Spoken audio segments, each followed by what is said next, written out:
Creek.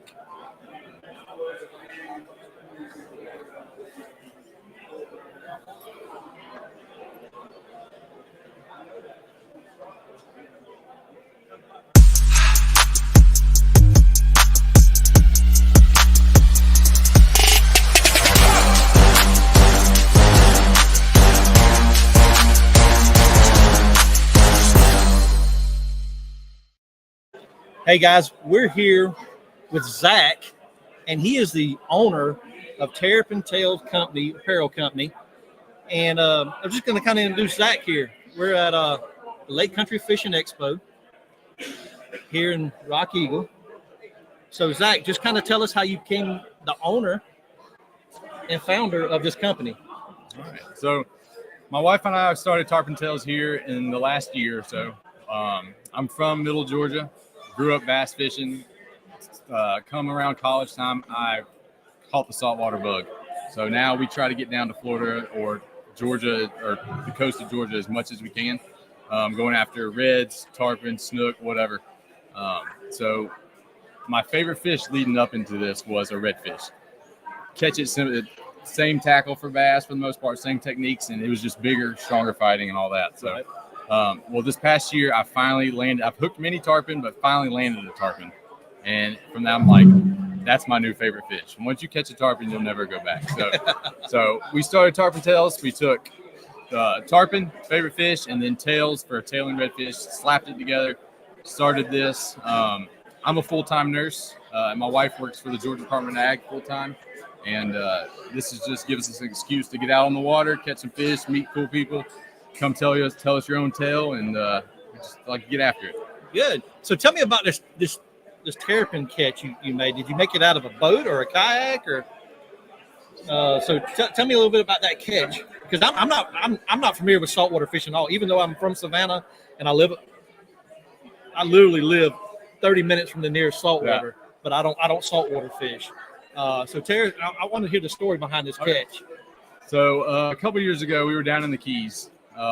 And for anybody that doesn't saltwater fish, I feel like a tarpon on a dock light is probably about the hardest fish to catch in the world. I mean, I can't think of a more difficult situation than a tarpon on a dock light. So we had every night for about an hour, about 10 o'clock at night, we'd have 6 or 7 juvenile tarpon, 30 to 40 inch range, come up and just kind of circle this and suck in shrimp all night. So every night, like clockwork, I'd be out there at 10, and from about 10 to midnight, I'd be casting these tarpon. And finally, on like the third or fourth night, I hooked one, and I never landed it. There was too many like dock lines and everything. It broke me off, but I was hooked. So the following year, I was like, I'm not doing this again without a kayak or a boat. So this past year, I bought a kayak, took it out, and then after supper every night, we'd go out on the under the bridge and just kind of just sit there and just hold ourselves in place.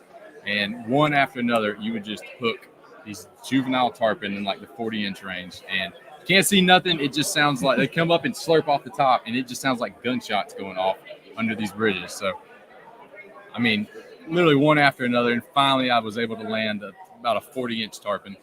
We put it up on our Instagram, and it was probably one of my favorite fish I've ever caught. So okay, I've heard a lot of I've got buddies that redfish and trout fish on the saltwater down in Savannah. And they say, well, if you ever hung into a redfish, you'd probably give up regular freshwater bass fishing and just chase them in the marsh all day long. Yep. But this fall, I'm going to tell you live right here on the podcast, this fall, I'm teaming up with my buddy Cleveland Walker. He saltwater fishes a little bit and freshwater fishes with us. And he's going to get me on the saltwater. So I'm that either catching a redfish or a trout. It's about as close to bass fishing as you can get. Right. Between a redfish and a snook, I mean, literally, I use my same rod. Now, for everything, I buy saltwater rod.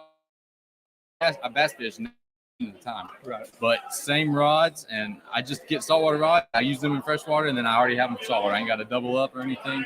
My wife already yells at me enough for having too many rods. So. Yeah. So with the company, do y'all have a website where people can go to? We do. It's tarpontailsco.com. And then Instagram is just at Tarpon Tails Co. And then on Facebook at Tarpon Tails Co. Okay. So y'all go over, like his socials, check out his apparel on his website. what I can look at, he's got some great looking hats, fishermen. I know fishermen always like to wear hats, so he's got a good selection of color, different. He's got some. I guess they call that what kind of.